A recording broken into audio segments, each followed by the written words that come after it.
One last thing I want to tell you before we go inside. The sewage tube for full hookup is inside this bar right here. You pull the plastic cap off, you can slide the tube out of here. It has an orange hookup with hooks on it. You undo the cap. This is your sewage right here. Undo the cap. The orange hookup will go cover right over that and clip on, just like the cap for this is. The other end of it is going to go into the actual sewage hole Dump at the campsite. You can just slide it right in there and it'll be all set. You don't have to do anything particular. Just make sure it's in there about 5 to 10 inches and you're okay.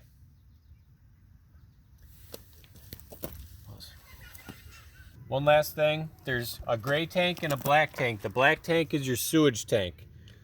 That has a very large capacity to it. You can keep that one closed. Unless you're staying a week or more, then you probably have to have it open, which you can leave it open. If you're staying for a few days, the only one that you're going to have open is your gray tank. It's a much smaller tank, so you want to make sure that it's open. So if all your hand washing fills it, it's going to come back up through the sink drain, and you don't want it to overflow. So just make sure you pull it and keep it open at all times when you're full hookup. Yeah, so gray is like the clean water from hand washing. Your black tank is from going to the bathroom, number 1 and 2. Yes. So you want to make sure you follow that rule. Okay, I'll mention one thing here. This is your city water connection.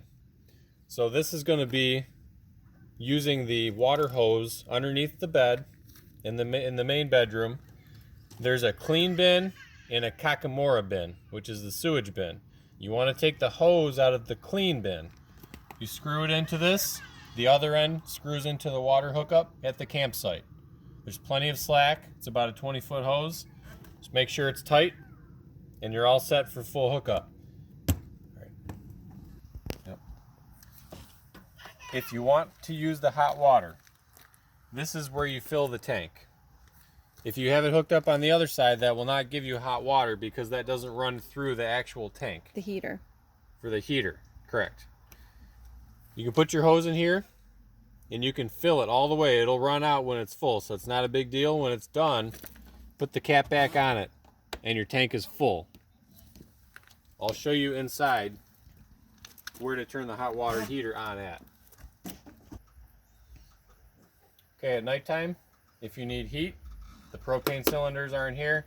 Just turn these little knobs. There's 2 propane tanks, just like for a grill.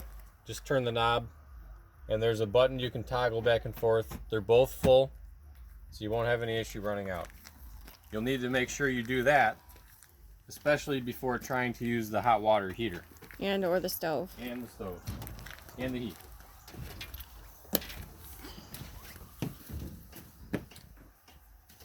So you're going to want to come to, before you try to use the hot water heater to turn it on, you want to make sure there's gas in the line to get to it. So you want to turn the stove gas on.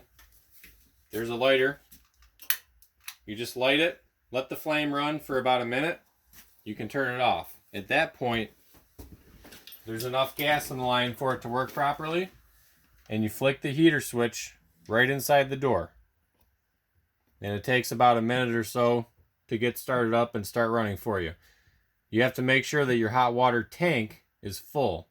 Otherwise, the hot water will not work for the camper. Which is the separate fill station outside. Which is the fill station on the side of the door. The door side. That you enter. So then here's the slide out, in and out, and the awning in and out. There's an LED light for the outside underneath the awning right here for nighttime. So you can be around the bonfire with nice ambient lighting. This is going to show you if the tanks are full or how full they are. So you'll know if you have to release the lever or not.